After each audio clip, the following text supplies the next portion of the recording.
Somebody's Luggage, a collection of themed short stories by Charles Dickens and other writers. Eminent London head waiter Mr. Christopher has discovered and purchased a mysterious set of luggage that had been abandoned by its owner in the private hotel and dining establishment where he works.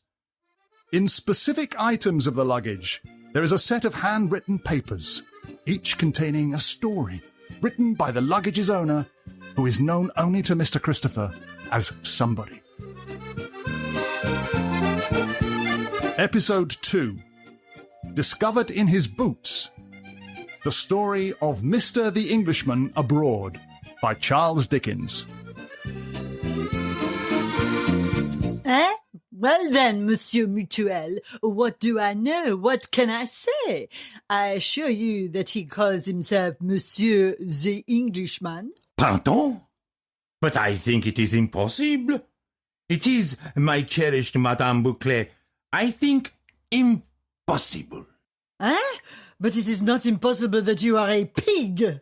See then, look there, read. On the second floor, Monsieur Langley, is not so? It is so. Good. Continue your morning walk. Get out. The documentary evidence to which Madame Bouclet referred was the list of her lodgers posted up in the side of her gateway for the information of the police. Au second, Monsieur Langley, propriétaire. On the second floor, Mr. the Englishman, man of the property. And so it stood. Nothing could be plainer. Ha! Madame Bouclet let out all her house overlooking the Grande Place in flats or floors, and lived up the yard behind in company with her husband Monsieur Bouclet, great at billiards, an inherited brewing business, several fowls, 2 carts, a nephew, a little dog in a big kennel, a grapevine, a counting house, 4 horses, a married sister with a share in the brewing business, the husband and 2 children of the married sister, a parrot, a drum and fife, 2 billeted soldiers, a quantity of pigeons, a small fountain, and half a dozen large sunflowers. In taking his apartment, the Englishman had given his name correctly to the letter as Langley, but as he had a British way of not opening his mouth very wide when on foreign soil, except at mealtimes, the locals had been able to make nothing of it but Langley, and so he remained. Bonjour, Monsieur Langley. Bonjour, madame.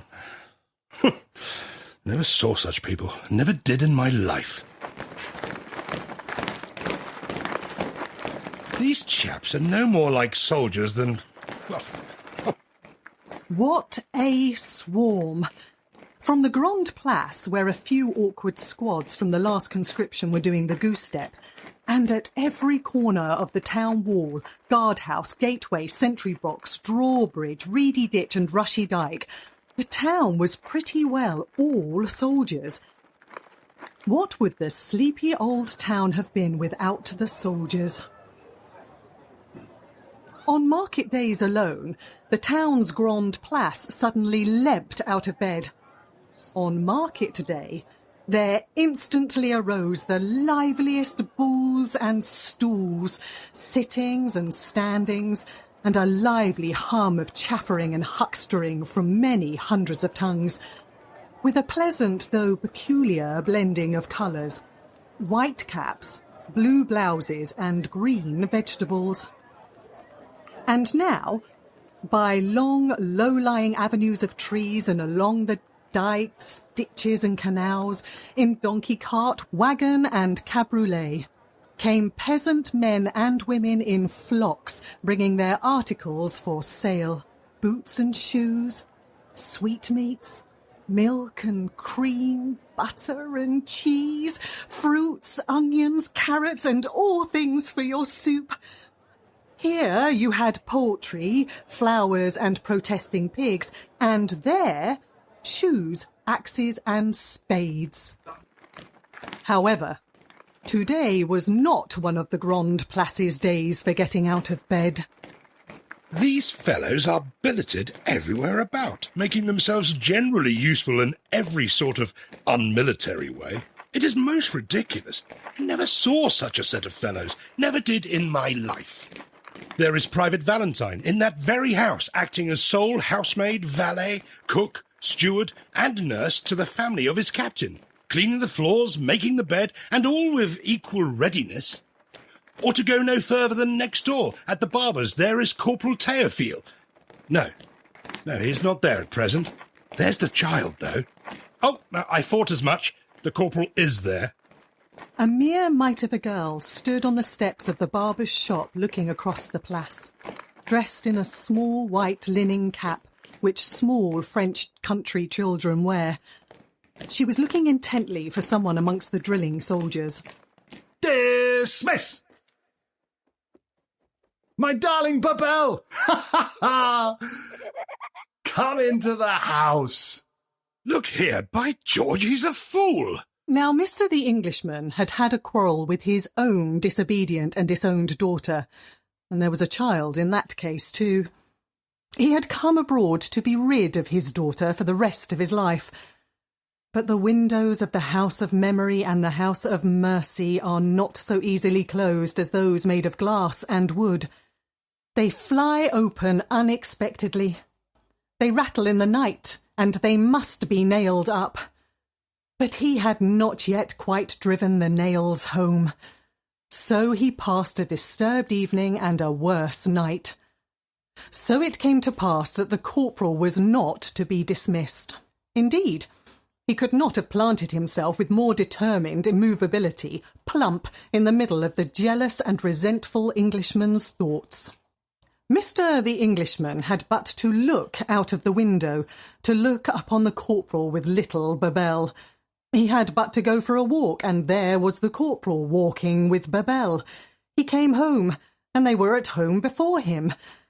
If he looked out of his back windows early in the morning, the corporal was in the barber's backyard washing and dressing and brushing Babel.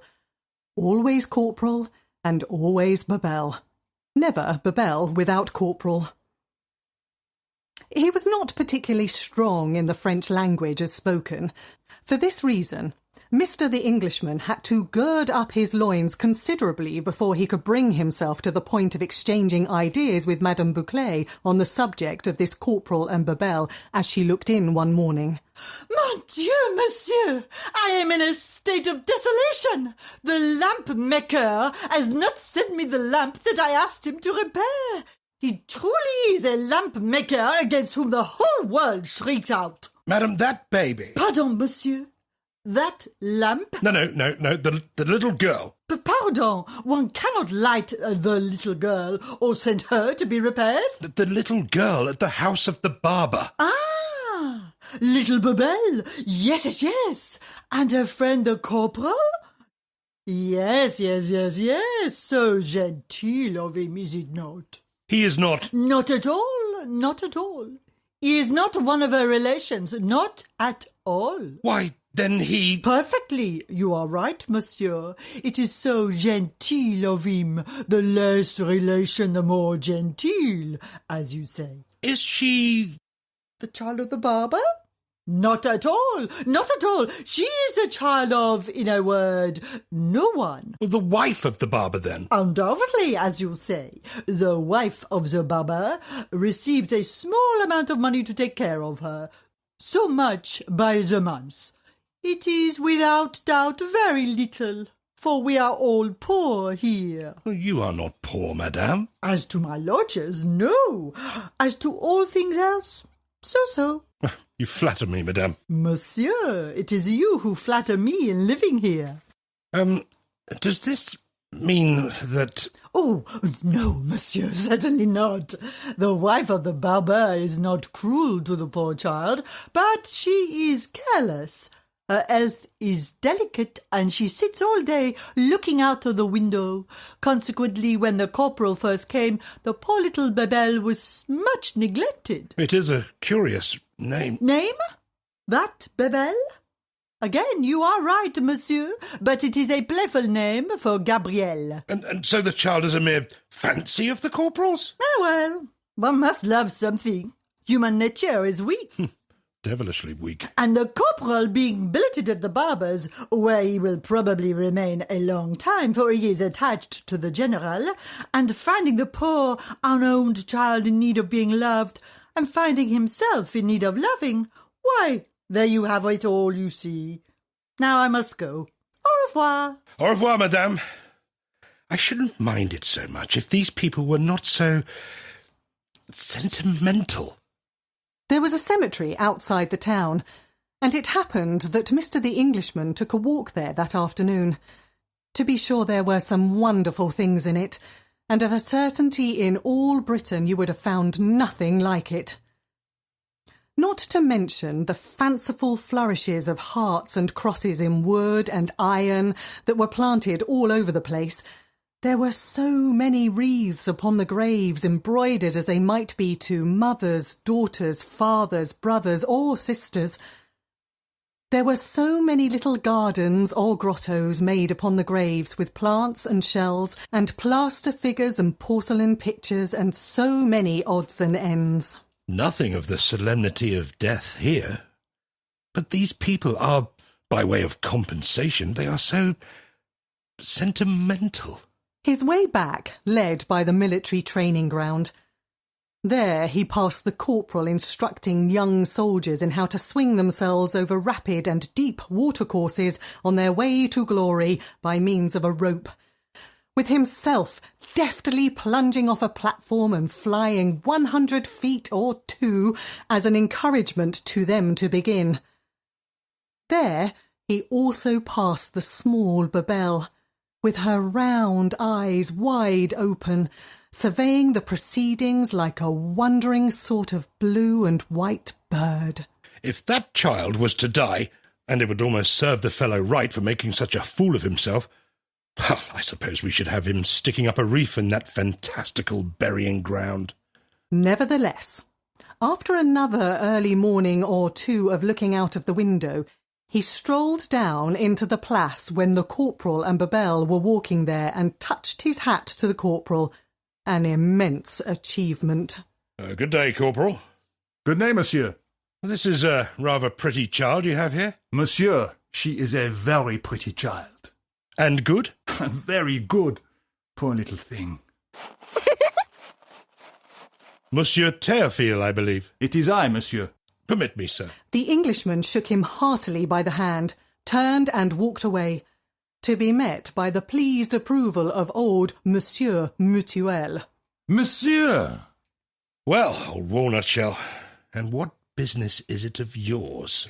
Mr. the Englishman spent many weeks of disturbed evenings and worse nights, constantly experiencing those windows in the houses of memory and mercy being rattled after dark.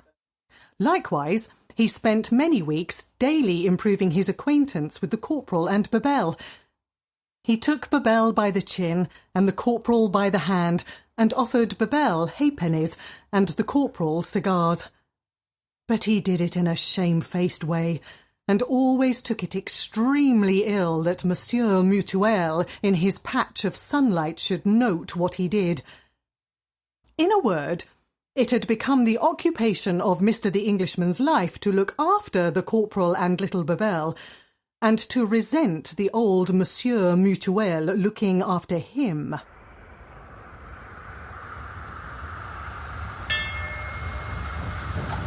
This occupation only varied by a fire in the town one windy night, and much passing of water buckets from hand to hand and beating of drums, in which the Englishman rendered good service. Then all of a sudden the corporal disappeared. Next, Babel disappeared. She had been visible a few days later than the corporal, sadly deteriorating as to washing and brushing. Babel? She did not speak, looked scared and ran away. In his shamefaced and constrained way, Mr. the Englishman asked no questions of anyone, but watched from his windows, lingered about the bare and barren Grande Place, peeping in at the barber's shop, with a whistling and humming pretence of not missing anything, until another encounter. Ah, it is sad. Alas, it is unhappy, it is sad. What business? At least I would say. What do you mean, Monsieur Mutuel? Our corporal. Alas, our dear corporal. What has happened to him? You have not heard? No. At the fire. But he was so brave, so ready. Ah, too brave. May the devil carry you away. I beg your pardon. I'm not accustomed to speak French. Go on, will you? And a falling beam? Good God! It was a private soldier who was killed. No. A corporal. The same corporal, our dear corporal. The funeral was touching, penetrating. What business? Monsieur the Englishman, I honor those emotions. I salute you with profound respect. Good day. I little thought that when I was looking around that cemetery. I'll go there. He went straight there and, searching for the corporal's grave, went softly on, up and down, peering in among the crosses, hearts, columns, obelisks and tombstones. It troubled him now to think how many dead there were in the cemetery. I might suppose that everyone was dead but I. But not everyone was. A child was lying on the ground asleep.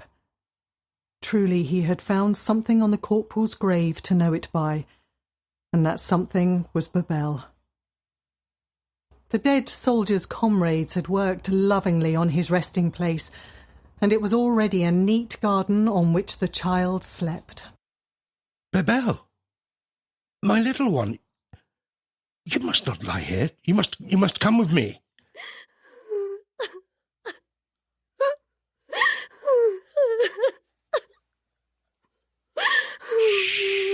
We will go and seek Théophile.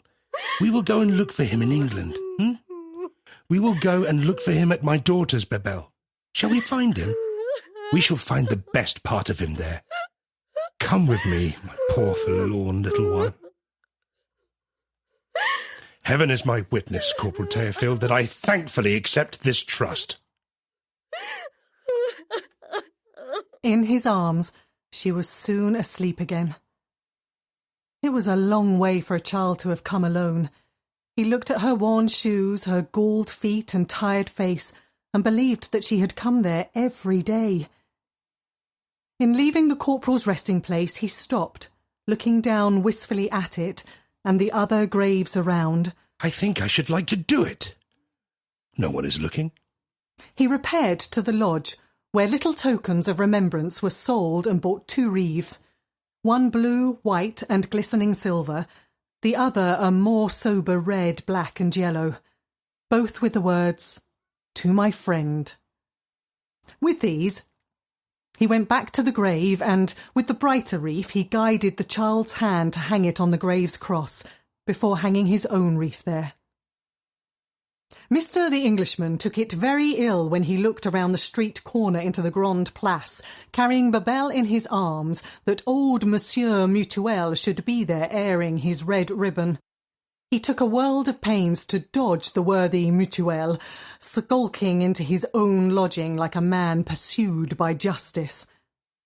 Safely arrived there at last, he made Babel's toilet as he had often seen the corporal make it, gave her to eat and drink, and put her to bed. Slipping out into the barber's shop, he came back again with the whole of the child's meagre personal property, after a brief interview with the barber's wife, and recourse to his purse and card case. As it was irreconcilable with his whole course and character that he should carry Babel off in state, or receive any compliments or congratulations, he devoted the next day to getting his 2 portmanteaus out of the house by artfulness and stealth. He paid his few debts in town, and prepared a letter for Madame Bouclé, enclosing a sufficient sum of money in lieu of notice. A train would come through at midnight, by which he would take Babel to look for Théophile in England at his forgiven daughter's. All went prosperously, and he got into an empty carriage where he could lay Babel on the seat. He had just leaned back in his own seat when he became aware of a curious appearance at the window. ghostly little tin box floating up in the moonlight and hovering there. What the... He leaned forward and put out his hand. Excuse me, Monsieur the Englishman. Monsieur Mutuel! It is I. I shall reverence this little box forever if your so generous hand would take a pinch of snuff from it at parting. Adieu, God bless you! Mr. the Englishman, God bless you. And Mr. the Englishman, and God will bless you in the happiness of the protected child now with you, in your own childhood home, and in your own remembrances. And this from me. Mwah. He had barely time to catch a bouquet from her hand before the train was flying through the night. Round the paper that enfolded it was bravely written, "Homage to the friend of the friendless." Not bad people, Babel. Though they are so... sentimental.